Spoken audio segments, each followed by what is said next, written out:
the White House. We need you all to go and vote on Tuesday. Love Trump's hate. Katy Perry. Hillary Clinton has all of these celebrities and failed politicians out campaigning for her. I just have me, but I have my family. I voted for Donald Trump and Mike Pence. I voted for Ron Johnson. I voted for every Republican I saw on the ballots. It is time to come home and go out and vote. I want to be the president for everybody. Everybody who agrees with me, people who don't agree with me, people who vote for me, people who don't vote for me. Go.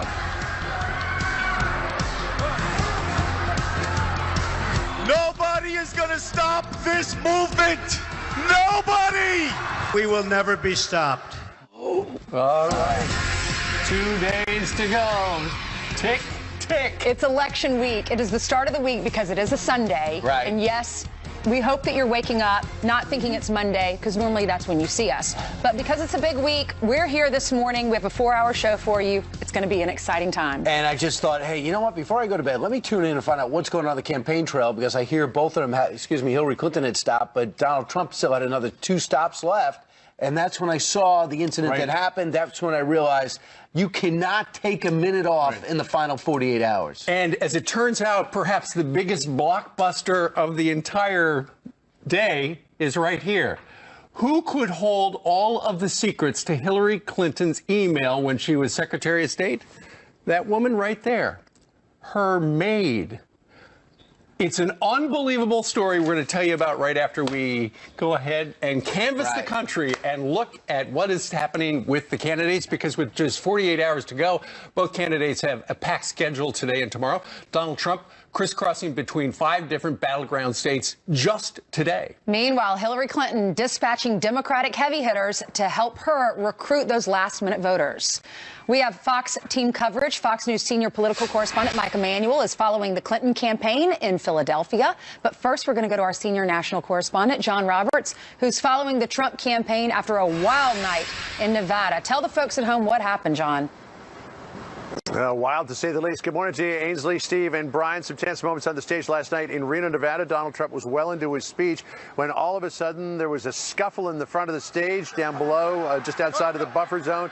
The Secret Service, for the second time in this campaign, remember they did it in Dayton, grabbed Donald Trump and whisked him off the stage. Apparently what had happened, according to a security source I talked to, was right there in the middle of it was somebody in the crowd had reached around to his back inside his waistband to take something out. Someone in the crowd thought that maybe he had a weapon and started shouting, "Gun, gun, gun." That's when the Secret Service leapt into action. It turned out that the fellow was just a protester, a guy named Austin Kreitz, 33 years old. He was detained for a while, questioned, later released. He said he's been a lifelong Republican. He simply wanted to hold up a sign that said Republicans against Trump. But as you can imagine, there's a lot of theories on the internet that he was a Hillary Clinton plant, Democratic plant. So maybe we'll get all of that worked out as the hours continue. But Donald Trump back on the stage after a few minutes pause. None the worse for wear. Here he is. Nobody said it was going to be easy for us. But we will never be stopped. Never, ever be stopped. I want to thank the Secret Service. These guys are fantastic. They don't get enough credit. They're amazing people. Today, Trump is in Sioux City, Iowa. Woodbury County went for Obama narrowly back in 2012, but was Republican for the previous 3 cycles. He's looking good here in the Hawkeye state. He is up 3 in the Real Clear Politics average of polls, up 7 in a new Des Moines Register poll. The problem for Trump, though, looks like it could be Nevada. A huge surge of Hispanics coming out to vote ostensibly for Hillary Clinton, we would believe, in the last couple of days, leading Donald Trump to issue this appeal to voters in Washoe County last night. Listen. Reno and northern Nevada can carry this state and can carry us all the way to Washington. This will be our last chance. But don't let crazy, broken Harry Reid and his corrupt political machine decide this election for you.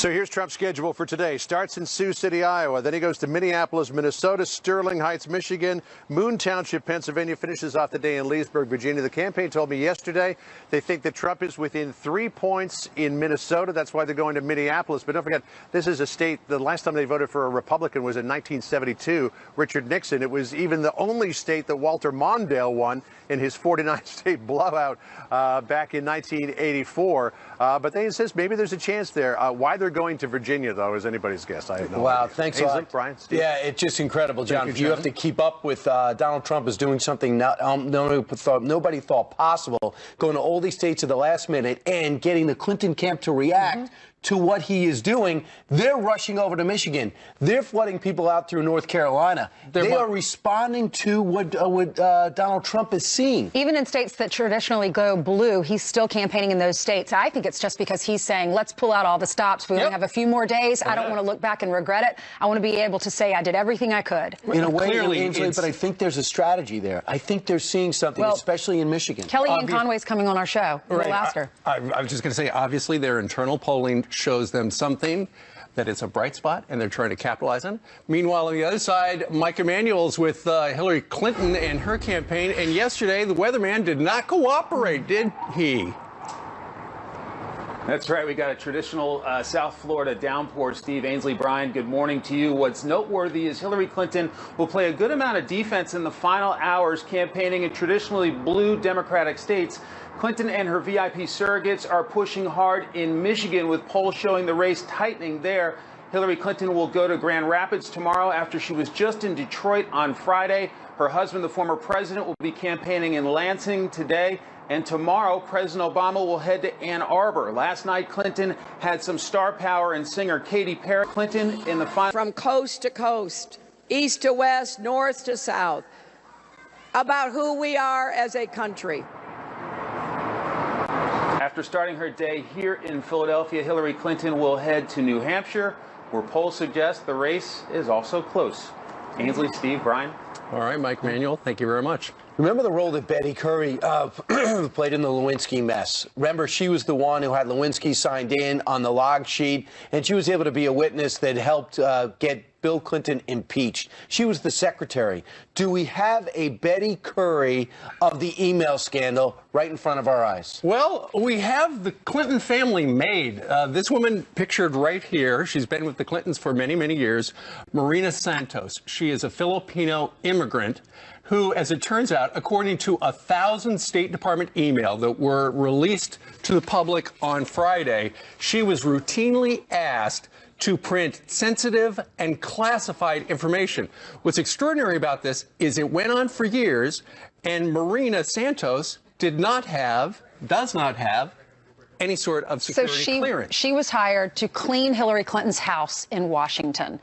And aides within the State Department would send emails, classified, some sensitive, to Hillary Clinton. She would forward them on to her maid, her housekeeper, down in Washington and say, print these out for me. You know, it's interesting because Bill Clinton went to visit the parents of this Filipino maid, recommended by, guess what? They never go away. Vernon Jordan, who also recommended some other key people in their lives, said, you got to use this maid. He went and visited the family and said, by the way, Hillary Clinton could not be Secretary of State without your daughter. Okay. Man, was he understating that? So here's the thing. She could actually hold the key to a lot of stuff. You know, there's an Apple MacBook with all of the emails missing. There's a thumb drive missing. She could actually know where they are because she handled so much of the sensitive stuff. The New York Post has some emails included in these. For instance, this is one of them. It was marked sensitive. It was from Huma, and it said, Q&A on Libya War Powers document. Please ask Marina to print for me. And you can see there, look at the subject. It says Libya War Powers, and then that's what she says. So it wasn't like take the chopped meat out of the freezer. Yeah. It was could try to do me a favor, find out what's going on in Libya. Then here's one that was actually classified. It was to Hillary from Monica Haley. Marina is trying to print for you. All right. So in other words, all of these secret documents, these classified things, this maid saw.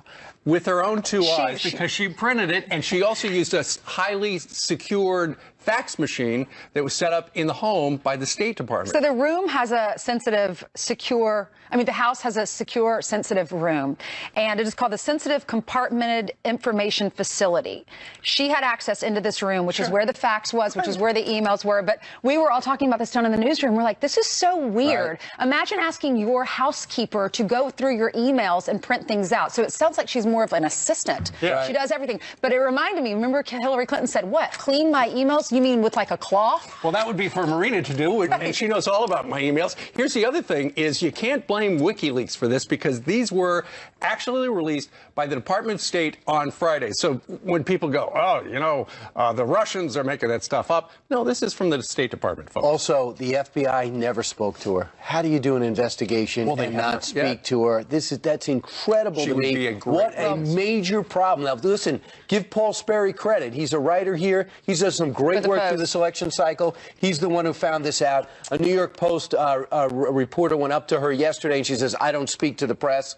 Sooner or later, you got to speak to somebody. I wonder if the FBI is now investigating her, though, because the article does say that the FBI notes they're the ones that revealed the fax machine stuff, that she was going and printing stuff off the secure fax. So anyway, it is a blockbuster, the fact that Hillary Clinton's classified email handled by her. It just shows how careless she was. The last thing is, just don't get involved in the nitty-gritty. Just think judgment. You were Secretary of State. What kind of judgment is that? If you're saying great idea, I would have done the same thing with my housekeeper. You got the right person. Obviously, she trusted her. However, the way things are set up in this country, classified information needs to be handled by people who have security clearances. And guess what? Mainstream media is probably not going to be reporting this, and that's why you should stay with Fox News. We are counting down to the election. We have kicked off our 67th straight hours of coverage for you. We're going to be live starting at 4 a.m. tomorrow with Fox and Friends First, leading up to the big day and through the big day. We're going to have complete analysis and results, and we will be fair and balanced. All right. Meanwhile,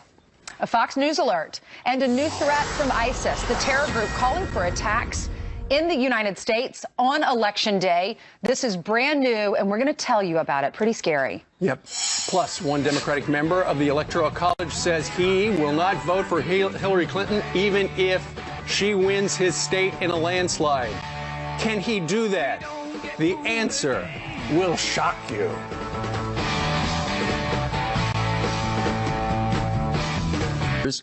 To secure the presidency, or will it? One Democratic elector in the state of Washington says he won't vote for Hillary even if she wins his state in a landslide. He says, quote, I hope it comes down to a swing state and it's me. Good. She ain't getting it. Maybe it'll wake up this country. We cannot go 4 more years with either of these idiots.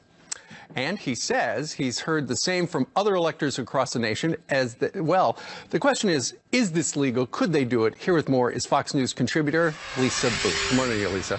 Hi, Steve. It doesn't sound like he's going to be happy about any of the results. Right, I know. So we know that it's not popular vote that wins the presidency. It's the Electoral College. You have to hit 270.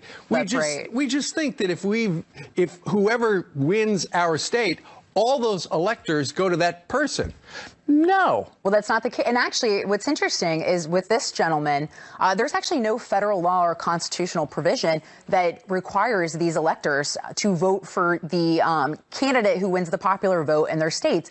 However, it breaks down a little bit differently when you look at the states. There's 21 states that do not require the electors to vote for their party's designated nominee. Right. There's 29 states that do. But that being said, Steve, it's only minor fines and misdemeanors. So in the instance with this guy in Washington, he would only face a $1,000 fine. And clearly, it's worth it to him. These people who can do whatever they want to, even though they are members of the Electoral College, they're called faithless electors. Throughout history, we got a graphic to show you. 71 of them have changed their minds because the original candidate, for instance, have died.